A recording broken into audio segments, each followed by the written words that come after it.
Welcome to The Way Home with Laura Smith, the show that brings you wonderful guests, helpful advice, and uplifting stories. The Way Home. Live inspired. Here's your host, Laura Smith.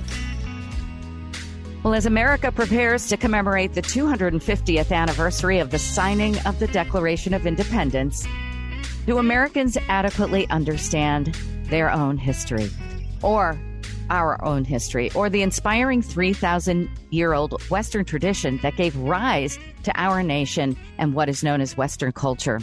Well, I have someone here who can spell that out more eloquently than I certainly can, and he has co-written a book that I think probably is going to be one of the most important works of our times. We can just get it into the schools and the hands of students all over the world. It's called The Golden Thread, A History of the Western Tradition. And James Hankins, who I'm going to be referring to as Jim, thank you so much for joining me on the way home today. I feel very honored. It's a great pleasure to join you, Laura. So The Golden Thread, this is something that I have been in my own mind thinking about. We talk about in our morning show on 95.3 and other programs a lot about Western tradition, Western history. Is it being erased? And also, is it even being taught? And many of us are quite frightened when we think about the fact that our own population barely understands or knows our history, or at least, you know, my demographic and younger, and we worry about that. But here you've written this 2-volume book called The Golden Thread, along with Alan Guelzo, who you wrote it in a 2-part, almost like a textbook way, but it's much deeper than that. It's much more almost like a work of art from what I'm, witnessing here. Tell me, what is happening in terms of the students in the world? You went to Brown, you went to Duke University, you're a professor at Harvard University. You just recently did recently in the last few years, a fellowship of research at South Bend in Notre Dame, right here in our own backyard, 5 minutes from where we are. And but yet you have written this book that you obviously deem very important. Tell us what's going on in terms of any of us understanding our past, where we have come from, and how are we to secure our future if we don't know where we came from? Well, those are very important, and I think, excuse me, I'll back up a bit. I think these are very important questions, and we need to address it very soon, because we're on the point of breaking the golden thread that connects our civilization with the past. Now, Alan and I wrote this book, and Alan's a very old friend of mine. We go back to middle school together, believe it or not. And we've been talking about these problems for our entire lifetime. And he's one of the friends I've kept in touch with from middle school and high school. So we were asked by Encounter Press to do a Western Civ book, because everybody knows who is in education that the teaching of Western civilization stopped about 40 years ago. It just was a decision that no one made and everyone made, one of those types of decisions, that the history of the West, we were just not teaching anymore. And it has been taught for hundreds of years. If you go back to the 18th century, the era of the Founding Fathers, they studied ancient Greece, they studied Rome, they studied the Middle Ages, they studied European history. And every generation subsequent to that, up until the 1980s, learned Western Civ. And that was a common thread of our entire civilization. People knew what you were talking about when you mentioned Shakespeare or the Reformation or the Enlightenment or things like that. And we could talk about them. If you don't have those things in common, you can't talk about it. It's one reason why our civilization has fallen apart, because we're not teaching civilization anymore. So Al and I decided we're going to write this book. And we got tremendous help from Encounter Press. They made a beautiful book. I don't know if you've seen it, Laura, but I have not seen the hard copy, no. Well, it's fantastic. Maybe I have one here. No, I think I gave it away. I was going to hold it up. But this is anyway. But it's 7 pounds, right? And it's got 1,500 pages of 1,250 pages of writing, but it's actually 500 pages of writing because a lot of it's illustrations and maps, and it's just a beautiful, beautiful book. So as an object, it's really, I think, very attractive. But the main reason, of course, we're writing is we're trying to revive the study of Western civilization. That's our mission. Yes, and you go back. You don't just talk about it in terms of American civilization for 250 years. You're taking the 3,000 bird's eye view, 3,000 year view, bird's eye view, and because that's where America got its principles from, like you said, the founding fathers. But so we don't even study our own 250 years. Yeah. How is it and when is it that we're going to start teaching where our own 250 years actually was born out of? And you have all of this rich history, as you said. So is this a book that's going to be used in colleges and universities, even in high schools, perhaps? How are we going to get this into the hands of the average student? Well, this is our project. You know, Alan was at Princeton, and I had been at Harvard. I'm still at Harvard, and I've taught there for 40 years. But we are moving to the Hamilton School for Classical and Civic Education, both of us. Alan's already there. I'm coming down in July. And we're making our project to spread the study of Western civilization. We have a lot of backing from various groups. And our hope is that it will get into classrooms. And we're going to start a program at the Hamilton School to teach secondary teachers, and primarily in classical schools or in charter schools, people who are outside the public school, which is surrounded by a chain link fence, keeping all these ideas out.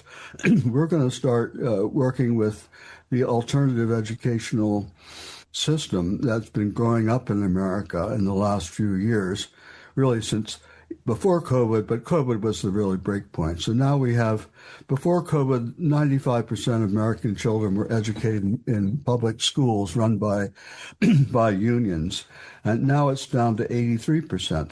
That's a really remarkable change. So we're going to work on the 17% who are not in public schools.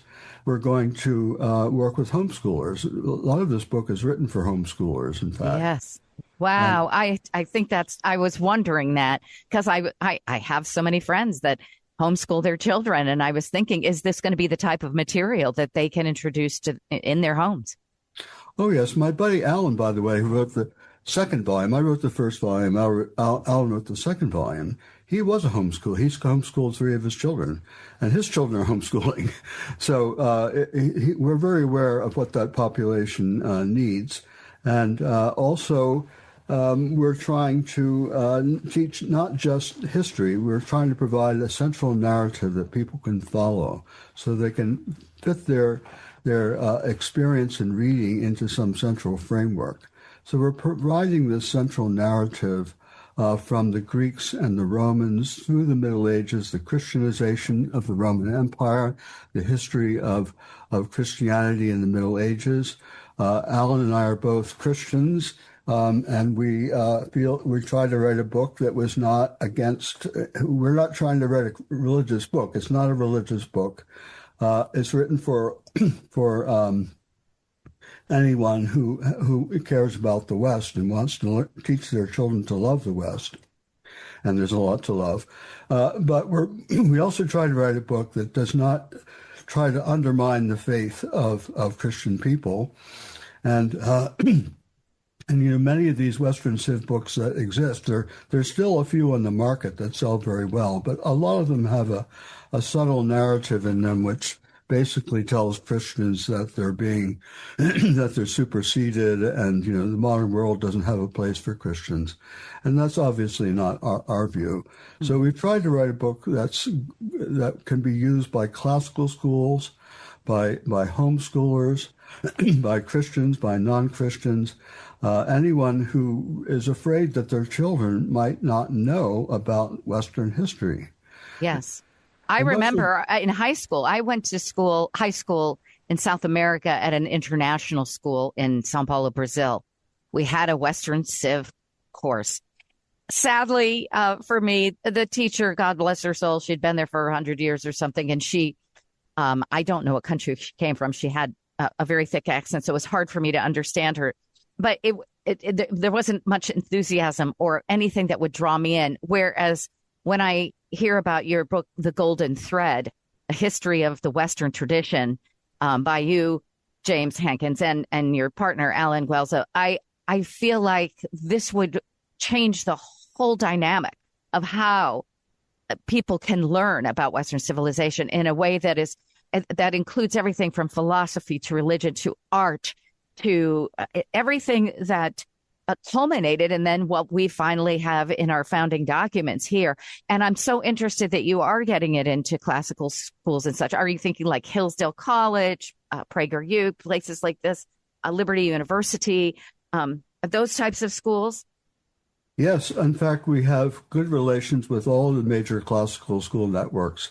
And Hillsdale helped us a lot. We had research assistants from Hillsdale.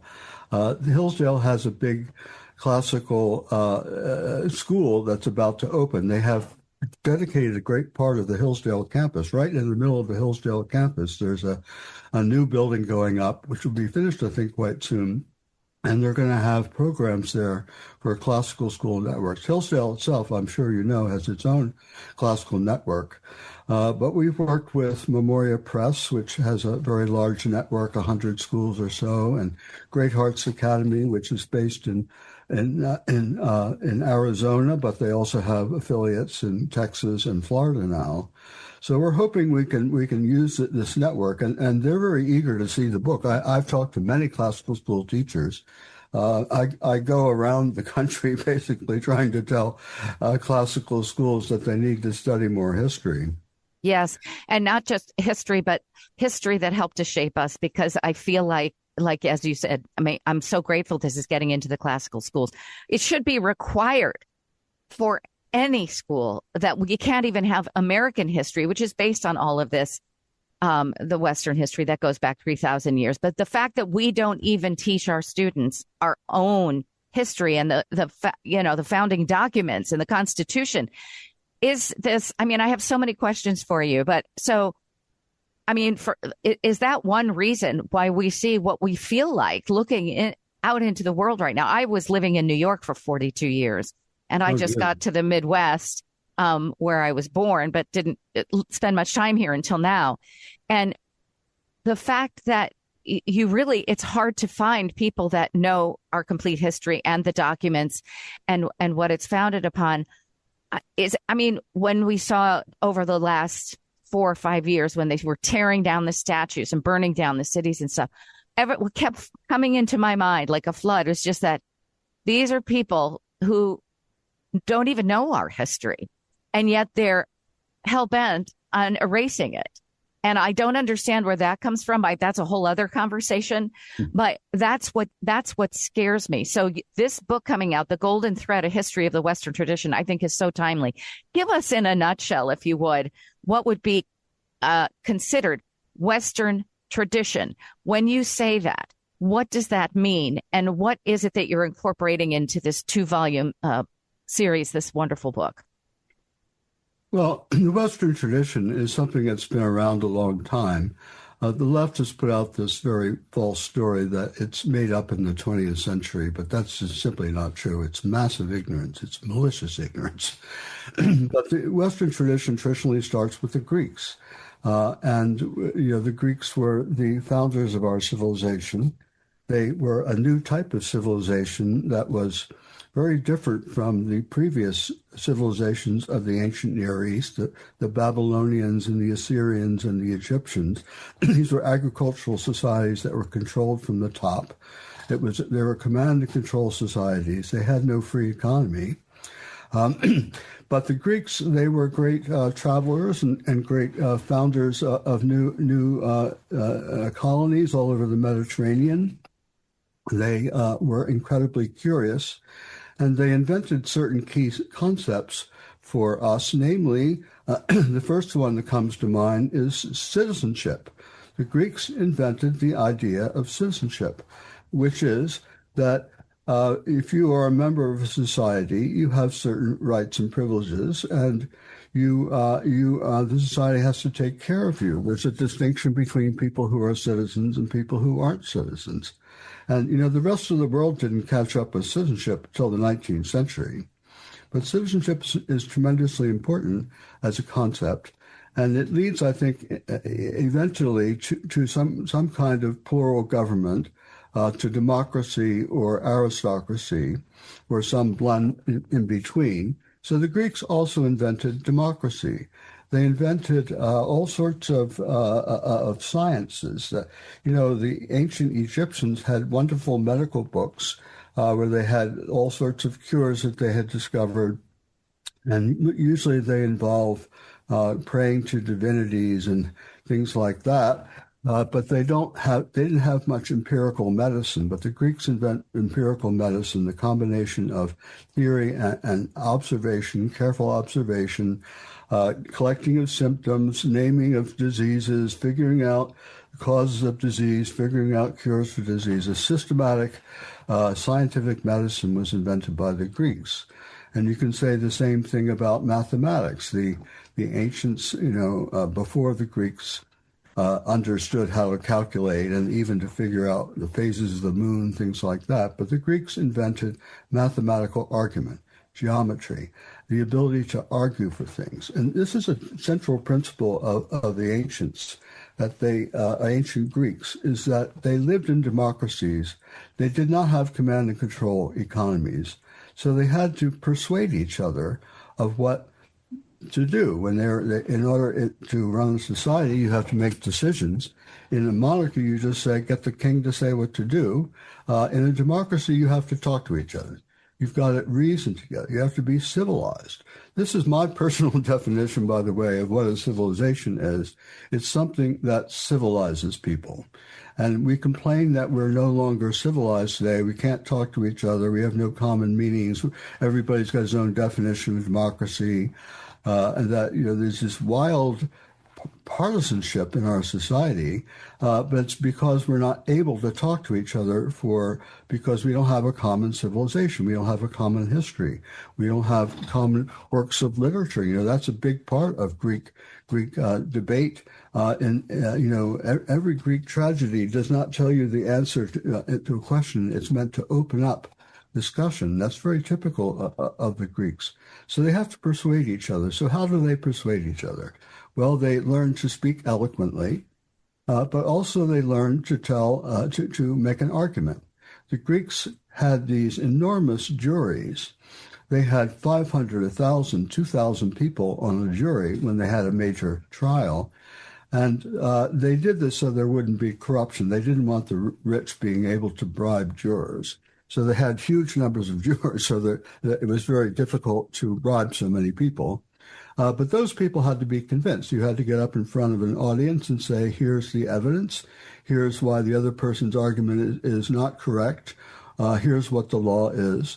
And this whole idea that you had to prove something in court goes back to the Greeks. And, of course, the Romans immensely increased the sophistication of legal practices, and they invented the idea of the rule of law. And the idea of the rule of law, which we're seeing breaking every single day in American society. People don't know what the rule of law is. But what the rule of law is, the idea that the law is above politics. And the law, according to the Romans, was of divine origin, that there was a natural law which was given by the gods, there was a law of nations, which are things common to all nations. And then there's the civil law, the law of your own society. But that law, the whole purpose of the civil law is to be independent of politics. And it originally started actually as a defense of private property, because in the first and second centuries BC, there was a lot of political turmoil in Rome. And one of the things that happened often in Rome is some revolutionary came to power and they wanted to take away people's property. So the idea of rule of law is to protect the interests of people from politics. I think very few people understand that, and they don't understand that if you start instrumentalizing law, they say weaponization in Washington, D.C., that eventually you ruin the cohesiveness of society, because one side says, oh, it was a trial. We assume that whoever the judges were, nowadays we say we can tell what the outcome's going to be because we know the party of the judge. Right. That is the absolutely worst way of understanding the law. And I'm sure the Supreme Court, at least some of them, would resist that idea. The law is supposed to be above politics. But what happens in Rome, when the Roman Republic fell, one of the major causes was the fact that people didn't trust the law to give fair results. They thought the law was under the Julius Caesar said, they're out to get me, they're having all these legal trials for me, but nobody should believe the results of these trials because it's all weaponization, as we would say today. And eventually the Roman Republic fell in great part because the law was so politicized. Mm-hmm.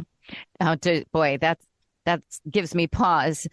Looking at us today, oh my goodness, I could talk to you for another 3 hours just listening to this.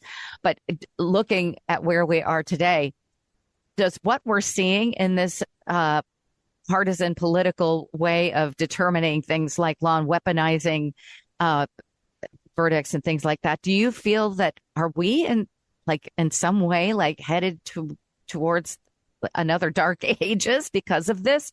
Or do you feel like it can be rescued and somewhat turned around in our lifetime? Well, one thing that's comforting about the Western tradition is we have been there before in many cases. The Roman Empire was a kind of series of crises. The Romans first were in danger of being wiped out in the 4th century BC, and they had many periods when people thought that they were about to collapse. When Julius Caesar was on the scene and they had the big fights between Augustus and his rivals, everybody else in the Mediterranean saying, great, the Romans are about to collapse. And then along comes Augustus, and he refounds the empire and refounds the Roman system and the law system. He cleans up the law system, cleans up all the corruption, and they go on for another 500 years, and the Christians come along and Christianize the Roman Empire, and it goes along for another 1,000 years. But one of the great things about the West is we have Renaissances and we have Reformations. There are periods, of course, called the Renaissance and the Reformation, but those phenomena actually go out throughout Western history. There are many, many Reformations in the religious traditions of the West, and there are many, many Renaissances in the cultural and political traditions of the West. So if you go back to the Middle Ages, there is a revival of Roman civilization in the 5th century, in the 6th century, in the early 9th century, late 8th, early 9th century, the Carolingian Renaissance with Charlemagne.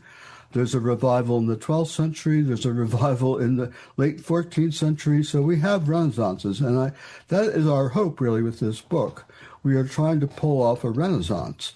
Mm-hmm. We're trying to get people to love Western civilization again, and there's a lot to love, frankly.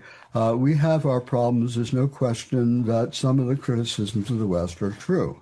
And we're not trying to paper that over. We're trying to actually learn from it to see, what went wrong and how it could be made better. One thing that both Al and I believe is that every civilization has to constantly reform itself and constantly go back to its roots and rediscover its roots. But there's so much to love. I mean, we have marvelous literary traditions going back to the Greeks. That's one reason the Greeks have founded our civilization, is they founded all the different literary and poetical genres, in addition to the sciences I mentioned already. Mm-hmm. They founded, beautiful traditions of sculpture, which still inspire people. The architectural orders of the Greeks are still used in classical architecture. The medievals invented Gothic architecture. I worry about people walking around the streets and they don't understand what classical architecture is. They can't read it. They can't, feel it, because it's a beautiful, expressive language of architecture. And so is Gothic. And so they'll say, well, I don't understand that building. Tear it down and build a glass box. Right. Well, and that's just scratching the surface about what happens when you don't understand the past. You are destined in some ways to try to eliminate or replace it or something, which is a great tragedy within itself. But you do give me hope, because with everything that you've known and have seen, Jim Hankins, you still have a positive hope for us. And all it takes is understanding a little bit more, doing some research and hearing about this. I could hear you speak honestly for hours and upon hours, but people are so fortunate to be able to find your book, The Golden Thread, A History of the Western Tradition. It is 2 volumes, and you get literally thousands of years of beautiful traditions and history and art and knowledge within these. And this could really be a game changer for our next generations to come, and even ourselves. So I thank you for coming, but only with the promise that you'll come back and we'll just continue, because I have a feeling there's about 100 more shows where that came from. Well, I would love to talk with you about any time, Laura. Well, I appreciate that. Again, the book is The Golden Thread, A History of the Western Tradition. Can people find this wherever fine books are sold, at Amazon or anywhere, Jim? Yeah, it's on Amazon. Actually, they have a pretty strong discount on it right now. And the price will probably go up when the second volume comes out in December. So Great. It's a good time to buy it. Good. So anywhere books are sold, and Amazon.com. And of course, this is for yourself. This could be for your classroom. This could be for you to maybe hand off to someone who is homeschooling or even teaching a class at Harvard University. Just so wonderful. Thank you for your incredible just wisdom today, knowledge, and I thank you. We'll see you again for sure. Thank you, Jim Haskins. Thank you for all your very beautiful comments. Wonderful. Thank you as well. Thank you for listening to The Way Home. Each and every one of you are a part of The Way Home family, and we just wish for nothing but great happiness and safety and good health and prosperity, success, everything that you can possibly have to make your life a good one. And we'll see you next time on The Way Home. I'm Laura Smith.